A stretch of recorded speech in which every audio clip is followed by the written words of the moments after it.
68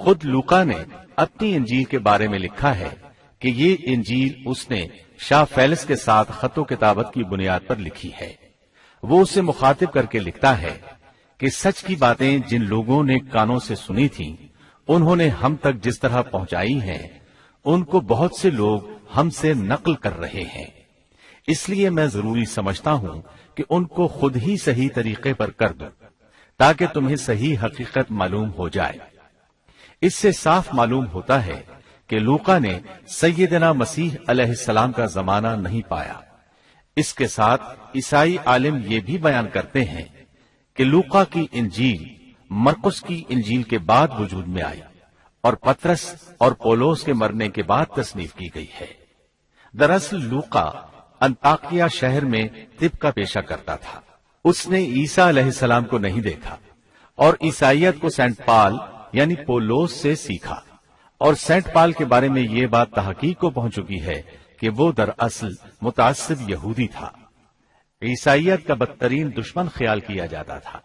وہ عیسائیوں کے خلاف اپنی جدوجہد جاری رکھے ہوئے تھا، مگر جب اس نے دیکھا کہ اس کی تمام تر مخالفتوں اور رکاوٹوں کے باوجود عیسائیت ترقی کرتی جا رہی ہے اور رو کے نہیں رک رہی، تو اس نے مکر و فریب سے کام لیا اور اچانک اعلان کیا کہ مجھ سے ایک عجیب معجزہ سرزد ہوا ہے۔ میں صحت کی حالت میں تھا کہ میں ایک دم زمین پر گرا جیسے کوئی کسی کو کشتی میں پچھاڑ دیتا ہے، اور اسی حالت میں مسیح علیہ السلام نے مجھے چھوا اور سخت الفاظ میں کہا کہ خبردار، آئندہ ہرگز میرے پیروکاروں کے خلاف کوئی قدم نہ اٹھانا۔ بس میں اسی وقت مسیح علیہ السلام پر ایمان لے آیا اور مسیح کے حکم سے مسیحی دنیا کی خدمت کے لیے مامور ہو گیا ہوں۔ مسیح نے مجھ سے کہا ہے کہ میں لوگوں کو مسیح کی انجیل کی بشارت سنا دوں اور اس کی پیروی کی ترغیب دوں۔ اس طرح اس نے آہستہ آہستہ کلیسا پر ایسا قبضہ کیا کہ دین عیسوی کی اصل صداقتوں کو مٹا کر اسے بدعتوں اور رسومات کا مجموعہ بنا ڈالا اور پوری مسیحیت کو بت پرستی میں تبدیل کر دیا۔ آج جو عیسائیت قائم ہے وہ اسی پولوس کی ایجاد کردہ مسیحیت ہے۔ لہذا اس کے بعد کون دعویٰ کر سکتا ہے کہ اس کے شاگرد لوقا کی انجیل الہامی انجیل ہے؟ چوتھی انجیل یوحنا کی انجیل ہے۔ اس کے بارے میں عیسائیوں کا عام عقیدہ ہے کہ یہ سیدنا عیسیٰ علیہ السلام کے محبوب شاگرد یوحنا زبدی کی تالیف ہے۔ یوحنا عیسیٰ علیہ السلام کے 12 حواریوں میں سے ایک تھا۔ یوحنا کی انجیل کو ان کی انجیل کہا جاتا ہے، لیکن خود عیسائی عالموں کا یہ دعویٰ ہے کہ یوحنا کی انجیل خود یوحنا کی تصنیف کردہ نہیں ہے۔ یہ تھا ان انجیلوں کا تعارف۔ اس سے ان کی حقیقت واضح ہو جاتی ہے۔ عیسیٰ علیہ السلام اللہ کے نبی، رسول اور پیغمبر ہیں۔ ان کے بعد سوائے نبی کریم صلی اللہ علیہ وسلم کے کوئی نبی نہیں آیا۔ نبی کریم صلی اللہ علیہ وسلم افضل النبیین ہیں، افضل المرسلین اور خاتم النبیین ہیں۔ آپ پر اور تمام انبیاء کرام پر اللہ تعالی کی رحمتیں نازل ہوں، آمین۔